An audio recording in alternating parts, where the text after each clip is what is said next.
ils sont venus, ils sont tous là. Le député socialiste Jean-Marie Beffara, bonjour. L'actuel premier adjoint UMP de Loches, Marc Angenot, bonjour. Bonjour. Et puis également le candidat d'hiver droite, Jean-Claude Duloir, bonjour. Et le candidat Front de gauche, Jean-Claude Pilu. Bonjour. Messieurs, bonjour. Je vous propose de tout de suite débattre de ce qui fera vos campagnes électorales d'ici le premier tour de l'élection le 23 mars prochain. Alors je vous propose de commencer par on va dire un dossier un peu consensuel et puis après on attaquera peut-être ce qui fait vos divergences. Je crois vous êtes tous d'accord quand même pour dire qu'il faut trouver des solutions pour désenclaver Loches, que ce soit par la départementale ou que ce soit par le train. Il faut trouver des solutions pour faire que les centaines de Lochois qui vont travailler vers l'agglomération Tourangelle et la ville de Loches elle-même puissent bénéficier à la fois d'un confort quotidien et puis la ville de Loches du développement économique qu'elle mérite. On va commencer peut-être par Monsieur Angenot. Oui, effectivement, et c'est vrai que c'est un combat que l'on mène depuis longtemps. Donc il y a eu des améliorations sur l'axe et la liaison pour la partie route, évidemment, entre Cormery et Chambray. Bon, mais maintenant il faut passer le problème de Cormery. C'est un des axes les plus empruntés d'Indre-et-Loire, parce qu'il y a plus de 10 000 véhicules jour entre Loches et Cormery et plus près de 20 000 en fait entre Cormery et Chambray. Donc c'est une vraie nécessité. Et on a le problème effectivement de la ligne ferroviaire, qui est la dernière ligne ferroviaire reliant deux pôles de l'Indre-et-Loire, qui n'est pas encore modernisée, et complètement refaite, rénovée, mais je crois qu'il y a des projets dans ce sens-là, donc c'est une vraie nécessité. Alors, Jean-Marie Beffara, on va pas refaire le diagnostic qui vient d'être posé. Tout ça, ça nécessite de l'argent. Où est-ce qu'on le prend, où est-ce qu'on le trouve ? Oui, vous avez raison. Il ne s'agit pas seulement de faire des grandes promesses ou de faire de grandes déclarations sur le désenclavement de Loches. Il faut aussi se donner les moyens de trouver les financements nécessaires pour que cela se fasse.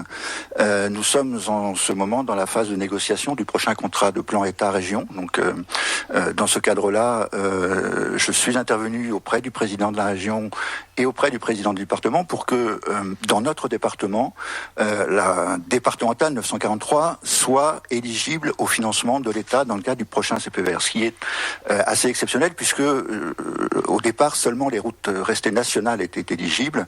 Là, nous avons bon espoir de pouvoir trouver des cofinancements pour pouvoir réaliser les travaux. De même, sur le transport ferroviaire, dans le cadre de ce prochain contrat de plan État-région, nous avons bon espoir là aussi de pouvoir inscrire des crédits nécessaires à la rénovation de cette ligne. Je rappelle que l'étude que la région Centre a menée, et je veux saluer à l'occasion le travail de Jean-Michel Bonin, vice-président en charge du transport ferroviaire, l'étude que nous avons menée sur l'étoile ferroviaire de Tours fait apparaître que la ligne Tours-Loches est la ligne qui présente le plus fort potentiel de développement moyennant un certain nombre de travaux de modernisation. Et donc, grâce à cela, nous avons pu faire en sorte que la région, et le président Bonneau y est extrêmement attentif, que la région fasse de cette ligne une priorité du futur contrat de projet. Alors, Jean-Claude Duloir, ce dont vient de parler M. Beffara et M. Angenot, c'est plusieurs millions d'euros pour que Loches ait enfin le développement économique qu'elle mérite. Tout à fait. Plusieurs millions d'euros, c'est ce qu'il faudra. Moi, je ne suis pas tout à fait d'accord avec eux parce que les piécettes que l'on met sur ce 943 en permanence ne sont pas bonnes. On fait un tour à la gauche, on fait ci, on fait ça, des piécettes collent partout. La seule solution actuelle, réaliste, mais naturellement réaliste, c'est la prolongation de la 28 au minimum jusqu'à Châteauroux. Ce qui va désenclaver Loches aussi bien vers le nord que vers le sud. Parce que je ne tiens pas personnellement que Loches devienne une ville dortoir de Tours. C'est bien beau de dire on va prendre le train, on va l'améliorer jusqu'à Tours pour en faire une ville dortoir. Si on veut développer Loches, il faut des accès. Et le seul moyen pour les financements, ce sont les fonds privés. Si on prend des fonds d'État, on ne le saura jamais.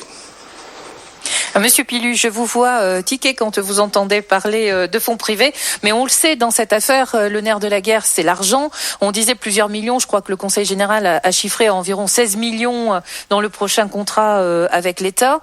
L'argent, il arrive trop tard, selon vous ? Il est évident qu'il y a eu un retard de prix. D'une façon publique, je suis intervenu au propos de Monsieur Descamps il y a quelques semaines, qu'il dit comme ça va coûter cher, les travaux ne verront pas le jour. Je trouve qu'il exagère un petit peu parce qu'il a été aux affaires en tant que député. Il connaît visiblement pas mal de monde. Donc je parle du monde politique dans son milieu. Et je vois pas si le politique voulait se donner les moyens de prendre l'argent en France.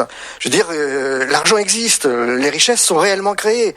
Alors cet argent, elle est disponible à condition que la loi, que les impôts le prennent.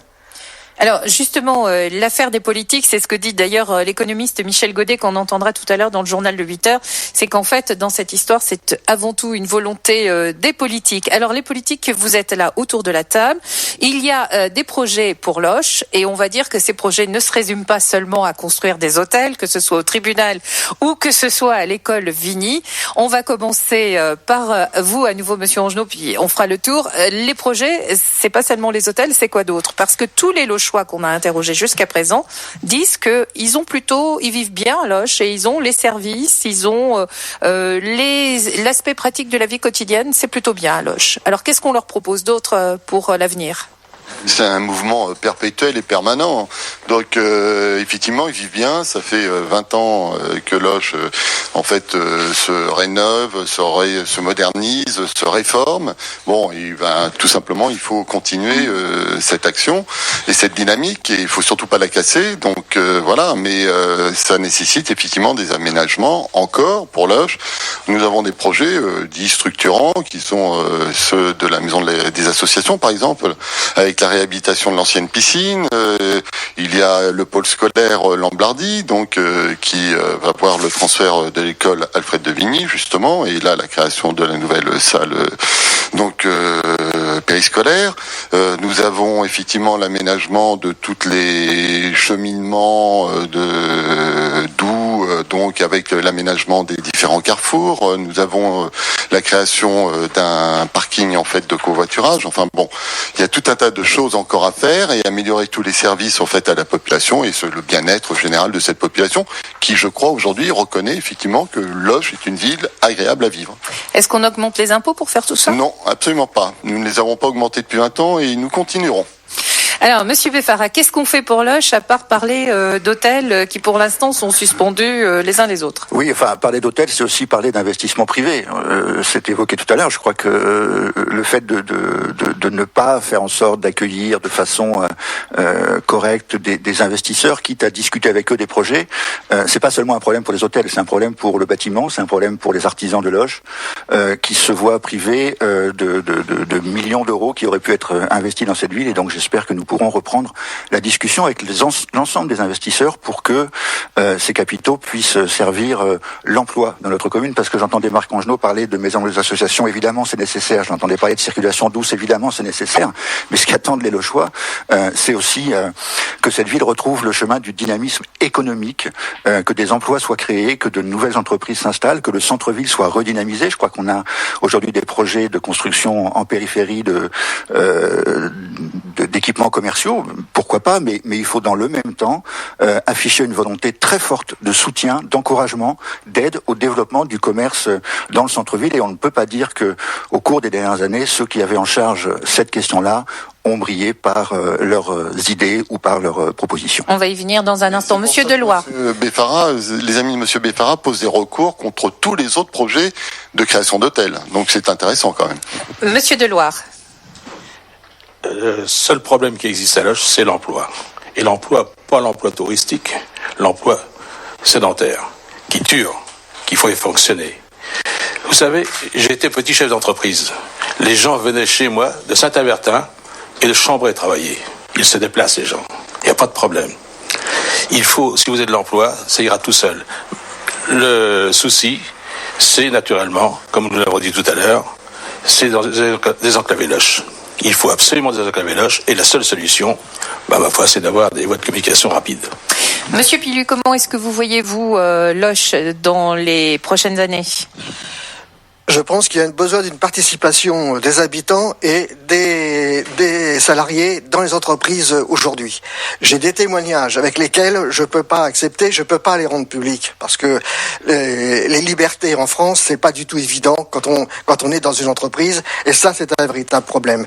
Donc ça, je souhaite contribuer à améliorer le climat et de rendre aux salariés les richesses qui leur sont créées, de manière à ce que le travail reste, parce que on parle création d'emplois, mais faisons le point déjà de ce qui ferme.